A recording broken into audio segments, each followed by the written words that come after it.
గాఢనిద్రలో ఉన్నటువంటి సీతారాం తండా ప్రజలు ఒక్కసారిగా ఉదయం 3 గంటలకు వాళ్ళు పడుకున్న మంచాల మీద నీళ్ళు రాగానే ప్రాణాలను అరిచేతులు పట్టుకొని ఎక్కడ ఎత్తైన జాగుంటుందో మంచి బంగ్లా ఉంటుందో ఆ బంగ్లాల మీద ఎక్కి వాళ్ళ ప్రాణాలు కాపాడుతున్నారు. పదుల సంఖ్యలో తెగిపడ్డ చెరువుల నీళ్లు ఒక్కసారిగా ఈ సీతారాం తండాన్ని కప్పేసినప్పుడు వాళ్ళంతా కూడా బెంబేలెత్తిపోయింది. ఇంకా భయం ఇడలోనే బతుకుతా ఉన్నారు. ముఖ్యమంత్రి గారు స్వయంగా ఏ 10,000 రూపాయలు చొప్పున ఇస్తా అని చెప్పిండ్రో వాటిని కూడా ఇవ్వలేదు ఇప్పుడు దాకా. ప్రభుత్వం ఇంత నిర్లక్ష్యంగా ఉండడం తగదు.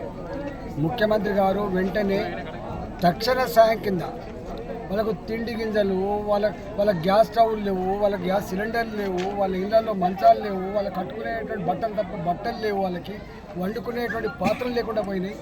వెంటనే అధికార యంత్రాంగం స్పందించి ఇవన్నీ కూడా ప్రొవైడ్ చేయాల్సి అక్కడ ఉండే, కానీ ఏమీ ప్రొవైడ్ చేయలేదు.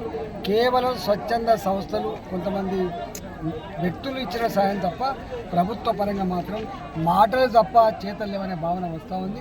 నేను వెంటనే ప్రభుత్వాన్ని నేను కోరుతా ఉన్నా, మాటలు పక్కకు పెట్టి ఇతర పార్టీల మీద విమర్శ చేసి పక్కకు పెట్టి కుసంస్కారపు ఉపన్యాసాలు పక్కకు పెట్టి వెంటనే ప్రజలకు సాయం అందేటట్టు చేయాలని చెప్పి మేము డిమాండ్ చేస్తా ఉన్నాం. ఇక్కడ కొన్ని